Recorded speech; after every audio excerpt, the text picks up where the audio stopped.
ఆయనకి తన రాజ్యాన్ని దక్కించుకున్న రామాయణం ప్రకారం అయోధ్యకు తిరిగి వెళ్ళడానికి తన రాజ్యాన్ని దక్కించుకున్న తరువాత శ్రీరామచంద్రుడు అశ్వమేధ యాగం చెయ్యాలని అనుకుంటారు.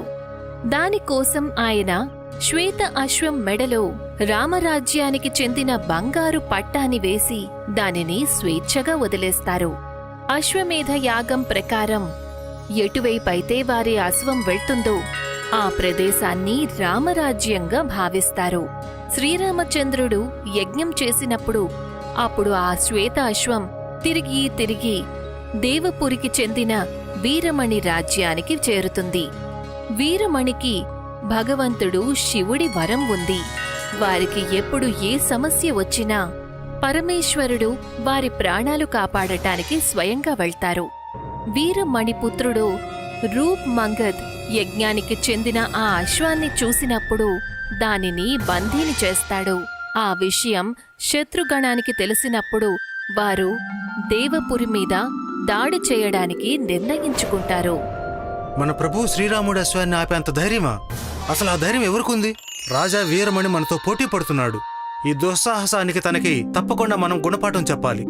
శత్రుగణం తమ సైన్యాన్ని తీసుకుని దేవ్పురికి చేరుకుంటారు. వారిలో మహాబలి హనుమాన్, జాంబవంతుడు ఇంకా మిగతా వీరులు కూడా ఉంటారు. హనుమంతుడు స్వయంగా శివుడి రుద్ర అవతారం. అందుకని వారికి వీరమణికి దక్కిన వరం గుర్తుంది. అందుకని వారు ముందు అతనికి నచ్చచెప్పాలి అనే నిర్ణయం తీసుకుంటారు. మహారాజా, మీ పుత్రుడు శ్రీరామచంద్రుడి అశ్వాన్ని ఆపాడు. దాని పరిణామంగా మేము మీతో యుద్ధాన్ని చేయాల్సుంటుంది.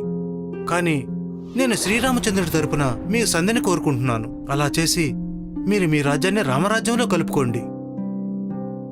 హే మహాబలి హనుమాన్, నాకు మీ సామర్థ్యం గురించి బాగా తెలుసు. కాని ఒక క్షత్రియుడిగా నా రాజ్యాన్ని సులభంగా వేరే వారికి అప్పగించడం నా గౌరవానికి విరుద్ధం అవుతుంది. అందుకని యజ్ఞ నియమాల ప్రకారం మనకున్న ఏకైక మార్గం యుద్ధం. హనుమంతుడి సంధి ప్రస్తావనను నిరాకరించిన తరువాత రాజా వీరమణి ఇంకా శత్రుగణ సైన్యం మధ్య యుద్ధం జరుగుతుంది.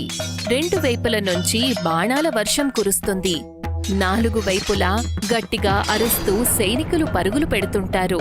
మరొక వైపు హనుమంతుడు జై శ్రీరామ్ నామజపం చేస్తూ తన ఎనలేని బలాన్ని ప్రదర్శిస్తారు.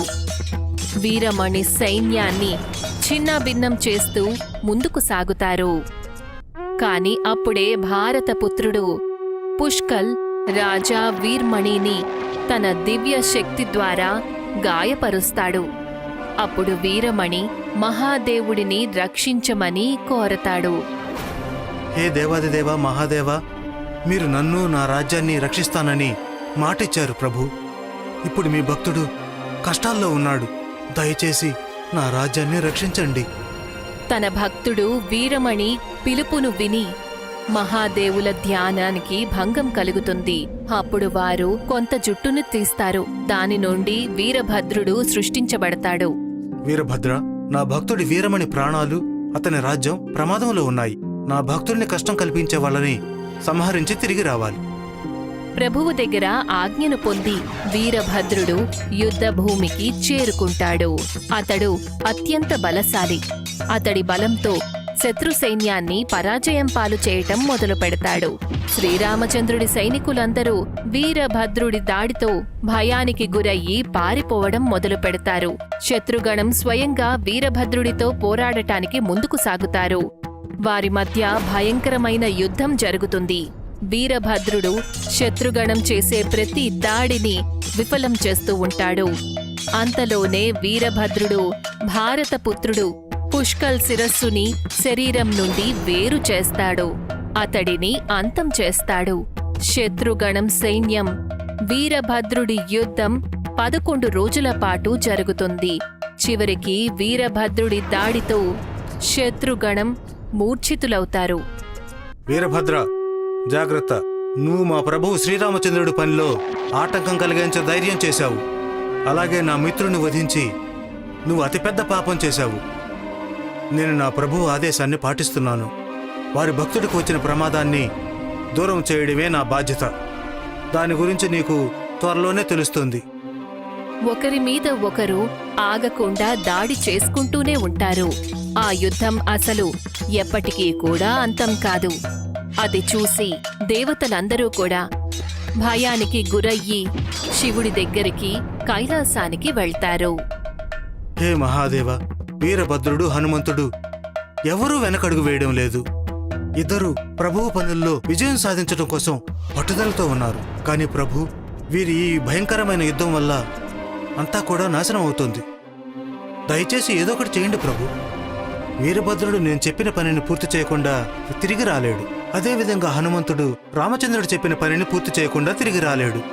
ఒకవైపు మహాదేవుడి మాటలు విని దేవతలందరూ కూడా భయానికి గురవుతారు. మరొక వైపు హనుమంతుడు వీరభద్రుడి మీద దాడి చేస్తూనే ఉంటాడు. ఆ దాడులను వీరభద్రుడు ఒక్క దెబ్బతో విఫలం చేస్తాడు. ఎన్నో రోజుల పాటు యుద్ధం జరిగినా పరిష్కారం దొరకదు. అంతలో అక్కడ మహాదేవుడు ప్రత్యక్షమవుతాడు. ఆయన ఇలా అంటారు: హనుమాన్, నీ బలానికి ప్రభుభక్తికి ఎవరూ సాటిలేరు. వీరభద్రుడితో నువ్వు ఏ విధంగా యుద్ధం చేశావో ఆ విధంగా యుద్ధం చేసే సామర్థ్యం ఈ సృష్టిలో ఎవరికీ లేదు. హే మహాదేవ, నేను నా ప్రభువు పనిని పూర్తి చేయడానికి తత్పరుణ్ణి. కానీ మీరు వీరమణికి ఇచ్చిన వరం నా పనికి ఆటంకం కలిగిస్తుంది. నీ పనికి నువ్వు ఏ విధంగా కట్టుబడి ఉన్నావో అదేవిధంగా నేను కూడా నా భక్తుడికిచ్చిన మాటకి బందీగా ఉన్నాను. ఇక నువ్వు నన్ను పరాజయం చేసి ఈ రాజ్యాన్ని పొందగలవు. హనుమంతుడు ఈరకాటంలో పడతాడు. కాని తన ప్రభువు కార్యాన్ని పూర్తి చేయడం కోసం ఆయన ఇంకేమీ ఆలోచించలేదు. ఆ పరమేశ్వరుడితో యుద్ధం చేయడం మొదలు పెడతారు. మహాదేవుడు హనుమంతుడి మీద తన త్రిశూలంతో దాడి చేస్తారు. దానితో హనుమంతుడు శ్రీరామచంద్రుడి నామజపం చేస్తూ త్రిశూలాన్ని మింగేస్తాడు. వారికి చిన్న గాయం కూడా కాలేదు. చివరికి హనుమంతుడి పరాక్రమానికి ప్రసన్నుడయ్యి శివుడు తనని ఒక వరాన్ని కోరుకోమని చెప్తారు. ఈ యుద్ధంలో భరతపుత్రుడు చనిపోయాడు. శత్రుఘ్నుడు మూర్ఛితుడయ్యాడు. వారి ప్రాణాలను రక్షించడం కోసం నేను ద్రోణగిరి పర్వతం మీద ఉన్న సంజీవని ఔషధం తీసుకుని రావాలి. అందుకని అంతవరకు మీరు వారిని కాపాడతానని నాకు మాట ఇవ్వండి. నువ్వు వెళ్ళి సంజీవని తీసుకురా హనుమాన్. వీళ్ళని నేను కాపాడుతాను. శివుడి ద్వారా వరాన్ని పొంది కాని ఇంకా యుద్ధం సమాప్తం కాలేదు. అప్పుడు హనుమంతుడు శత్రుఘ్నుడికి శ్రీరామచంద్రుడిని తలుచుకోమని చెప్తాడు. ఒక్క క్షణంలోనే శ్రీరామచంద్రుడు యుద్ధ భూమికి చేరుకుంటాడు.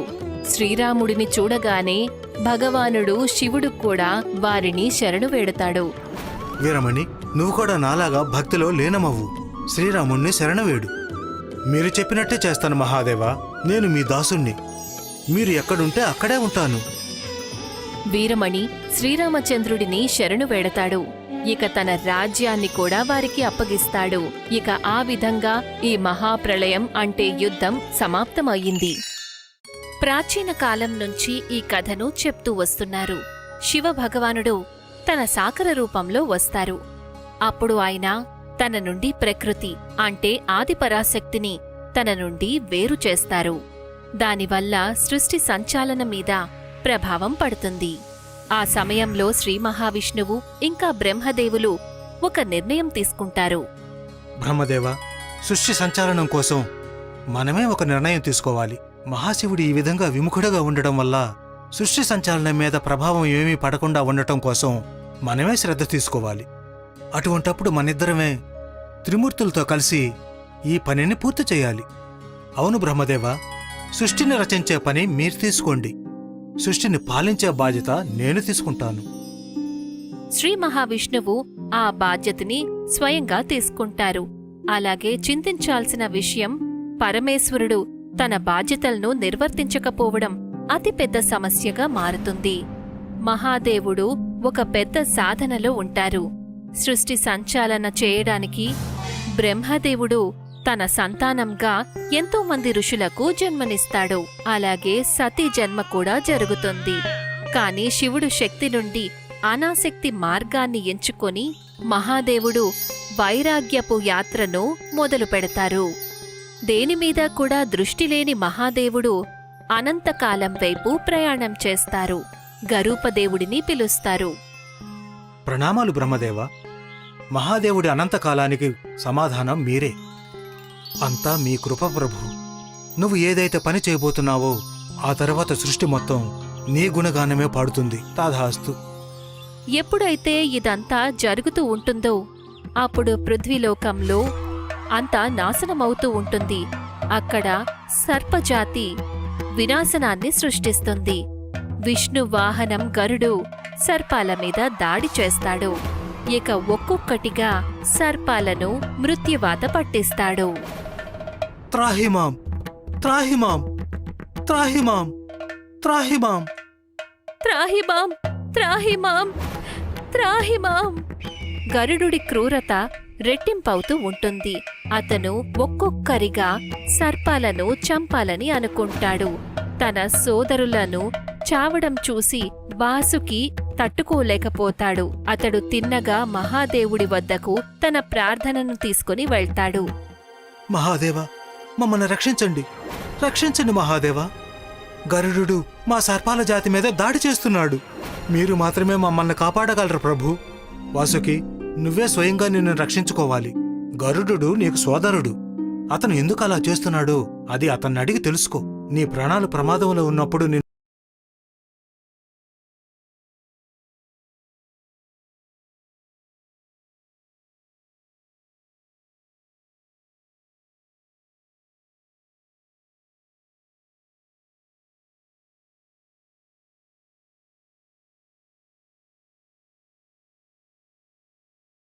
అతన్ని అడిగి తెలుసుకో. నీ ప్రాణాలు ప్రమాదంలో ఉన్నప్పుడు నిన్ను కాపాడడానికి నేనే స్వయంగా వస్తాను. మహాదేవుల ఆజ్ఞను శిరసావహించి వాసుకి తన సోదరుడు గరుడుడితో యుద్ధం చేయడానికి వెళ్తాడు. వాళ్ళిద్దరి మధ్య భయంకరమైన యుద్ధం జరుగుతుంది. అలా కొంత సమయం గడుస్తుంది. వాసుకి గరుడుడి ముందు బలహీనపడతాడు. మహాదేవా, మహాదేవా, నన్ను రక్షించండి మహాదేవా, రక్షించండి. వాసుకి అరుపులు విని మహాదేవుడు ఉండలేకపోతాడు. వాసుకీని కాపాడడానికి మహాదేవులు స్వయంగా వస్తారు. గరుడా, అక్కడి నుండి తప్పుకో. మహాదేవా, నేను నా ప్రభు చూపించిన మార్గంలో వెళుతున్నాను. వారి పనిని పూర్తి చేయకుండా నేను ఇక్కడి నుండి వెళ్ళలేను. మొండికేయొద్దు, ఇక్కడి నుంచి వెళ్ళిపో. అంత మొండితనం మంచిది కాదు, లేదంటే శిక్ష పడుతుంది. మహాదేవుడు తన వద్దకు రావడం చూసి గరుడదేవుడు భయపడతాడు. వారు శ్రీ మహావిష్ణువుని ఆవాహన చేయటం మొదలు పెడతాడు.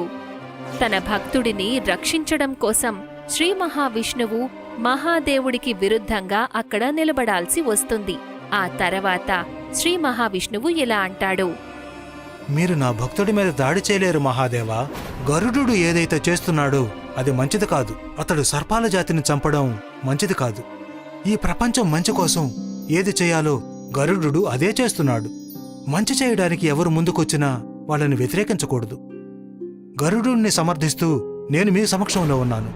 ఒకవేళ గరుడుణ్ణి శిక్షించాలి అనుకుంటే తనకంటే ముందు మీరు నాతో యుద్ధం చేయాల్సి ఉంటుంది. యుద్ధం అనే మాట విని మహాదేవుడికి కోపం వస్తుంది. ఆ సమయంలో ఒకరిని ఒకరు తమ ఆరాధ్య దైవంగా భావించే రెండు శక్తులు వ్యతిరేకంగా నిలబడతాయి. కోపాగ్నిలో రగిలిపోతున్న శివుడు ఆ ప్రళయకారి యుద్ధానికి ఒప్పుకుంటారు. అది చూసి బ్రహ్మలోకంలో కూర్చున్న బ్రహ్మదేవుడు ఇంకా నారదుడు చింతిస్తారు. నారాయణ నారాయణ, గరుడుదేవుడు ఈ విధంగా సర్పాలన్నింటినీ చంపటం మంచిదేనా ప్రభు? సర్పాలు వాటి కర్మకు ఫలితాన్ని అనుభవించాయి నారదా. వాళ్ళు గనక గరుడుదేవుణ్ణి ఇబ్బంది పెట్టకపోతే ఇదంతా జరిగేదే కాదు. రెండు శక్తులను ఒకేసారి ఎదురెదురుగా చూడడం చాలా కష్టదాయకం. శ్రీ మహావిష్ణువు ఇంకా మహాదేవులు ఒకరికి ఒకరు వ్యతిరేకంగా తమ భక్తుల పక్షాన నిలబడి ఉంటారు. ఆ తర్వాత యుద్ధం ప్రారంభమవుతుంది. 3 లోకాలలో హాహాకారం చెలరేగుతుంది. ఎప్పటికీ అంతం కాని యుద్ధం ప్రారంభమవుతుంది. రెండు శక్తులు ఒకదానిమీద ఒకటి దాడి చేసుకుంటూ జవాబు చెప్పుకుంటూ ఉంటాయి. బ్రహ్మాండంలో ఏదో నల్లని నీడ సంతకం చేసినట్టనిపిస్తుంది. భూమండలం ఆఖరి ఘట్టానికి చేరుకుందని అనిపిస్తుంది. ఎప్పటికీ అంతం కాని ఆ యుద్ధం అలాగే నడుస్తూ ఉంటుంది. అది జరుగుతూనే ఉంటుంది. శ్రీ మహావిష్ణువు అప్పుడు ఆలోచిస్తాడు: ఒకవేళ ఇది ఇలానే జరుగుతూ ఉంటే ఇది ఎప్పటికీ అంతం కాదు. మహాదేవుడి వైరాగ్య రూపాన్ని అంతం చేయడానికి, అణిగిపోయిన భావనలను బయటకు తీసుకురావడానికి నేనే ఈ యుద్ధాన్ని అంతం చేయాలి. యుద్ధాన్ని అంతం చేయడం కోసం శ్రీ మహావిష్ణువు శివుడి కంఠాన్ని పట్టుకుంటాడు. దానితో కోపం వచ్చి మహాదేవుడు విష్ణువుని తోసేస్తాడు. ఇక తన త్రిశూలంతో విష్ణువు మీద దాడి చేస్తాడు. త్రిశూలం తిన్నగా శ్రీ మహావిష్ణువు గుండెల మీద గుచ్చుకుంటుంది. అది చూసి మహాదేవుడు కొన్ని క్షణాలు శాంతానికి గురవుతారు. కాని శ్రీ మహావిష్ణువు ముఖంలో నవ్వు కనిపిస్తుంది. అదే ఒక్క క్షణంలో మహాదేవునిలో అణిగి ఉన్న భావనలు బయటికి వస్తాయి. బాధతో విష్ణువు రగిలిపోతుంటే మహాదేవుడు కృంగిపోతాడు. అది చూసి తన శక్తులతో మహాదేవుడు శ్రీ మహావిష్ణువుకు గుచ్చుకున్న త్రిశూలాన్ని వెనక్కి తీసుకుంటాడు. మహాదేవా, ఇదంతా నా మాయే. నా ఆజ్ఞతోనే సర్పాలను చంపడం మొదలుపెట్టాడు. మహాదేవా, ఈ ప్రపంచానికి మీ అవసరం ఉంది. మీరు మీ వాస్తవిక రూపంలోకి రావాలి. మొత్తానికి మహాదేవుడు వైరాగ్య రూపాన్ని వదిలి తన వాస్తవిక రూపానికి వస్తారు. అదే రోజు మహాదేవుడు